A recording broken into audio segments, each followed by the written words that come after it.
yeah. Come on in. Tell a friend. All black, everything, thing. All black, everything. Think it's right. Big dreams, many streams. We back live. Appreciate y'all for checking us out. Peace and love to my pops. Love you, man. Eyes in paradise. Love you, mama. Going to meet you.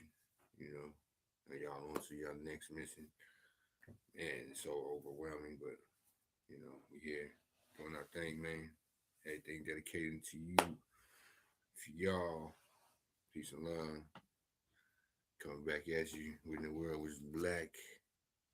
Yeah. We just dropping this information, sharing. We've been lied to, slash, did you know? That's why we doing this. We've been lied to.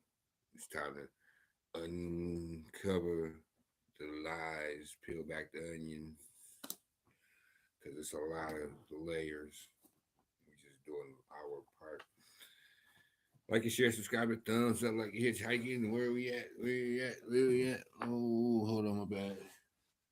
Excuse me, real quick, y'all.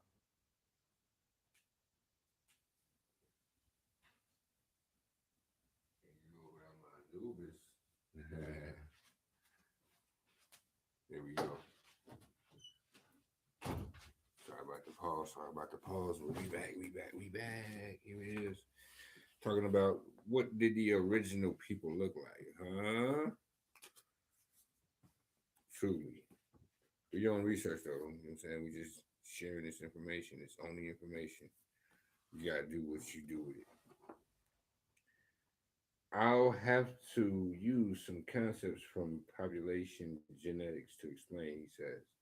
You see, over the course of thousands of years of mixing and marrying, one set of traits can become the common trait for nearly the entire community. That's called genetic drift. And whatever subset of traits, the founder population carried into the isolated area, those are the traits that have you have to choose from in terms of what can emerge in future generations. That's called founder effect. The founder effect. In the beginning, those traits may have been much more muted and less distinct. They also must have had a great deal of variety because neither genetic drift nor founder effect had taken place yet. Instead, all the possible diversity was present, just as we noted about East Africa. The original people possessed the prototypes for all the physical diversity you see on the planet today. We should be clear about one thing, though. They were, without doubt, all black skinned people, dark skinned. Yeah, yeah. There's no way nature would have allowed for a lack of melanin in any places where the first humans settled. Come on, man. Just use your mind. Think. Think. Don't believe, just think. And this is why some of the oldest human remains don't look distinctly like the features of any race. It's only within the last 50,000 years that we start finding specific looks developing among different sets of human remains. And within the past 10,000 years, these common traits become even more homogeneous, homogeneous across cultural communities as racial types. As Richard Klein has written, he says, most early modern skulls do not exhibit unequivocal characteristics of any present day race, and it seems increasingly likely that the modern race formed mainly in the Hello, Hello, Holocene after the 12 and 10,000 years ago. This is perhaps particularly clear for Eastern Asia, the present day hearth of the Mongoloids, but it also applies to Europe, the homeland of the Caucasoids. This is why the remains of the world's first settlers have a diverse range of features from which any of the world's races could have emerged. Thus, all of the world's pygmy populations look like black people, but they don't all look alike. This is because the earlier communities of original people didn't all look the same. Not only was there great within group diversity in these communities, their features weren't as pronounced as you'll find in today's races. Thus, some branches of original people may look more like African people, while others look more like Australian people.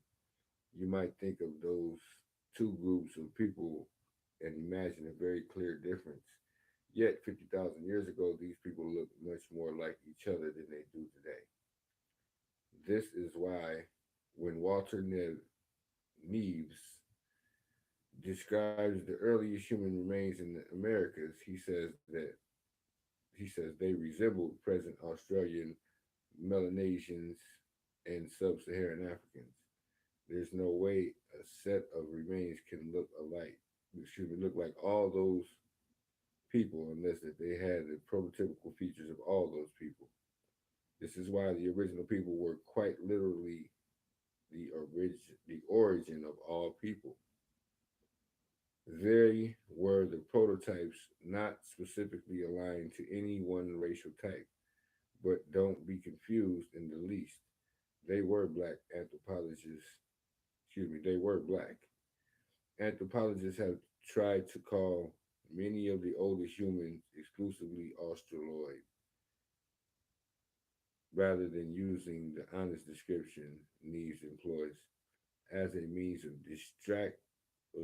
distancing these people from Africa. Others have gone even further and attempted to classify these generalized remains as Caucasoid. As usual, so I take credit, do we do the homework.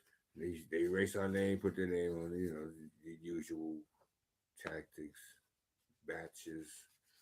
So we're gonna leave it right there. When the world was black, y'all do your own research, please. We just sharing the information. We've been lied to. Slash. Did you know? That's the new series. This is All Black Everything. Think it's plight. Big dreams, many streams. Thank you for checking us out. Like and share, subscribe it. Thumbs up like ears icon. Hit the notification, all that. Leave the comments. You know how we do it. We're getting bigger. We're getting more consistent. Yes, indeed. That's the goal. Peace and love.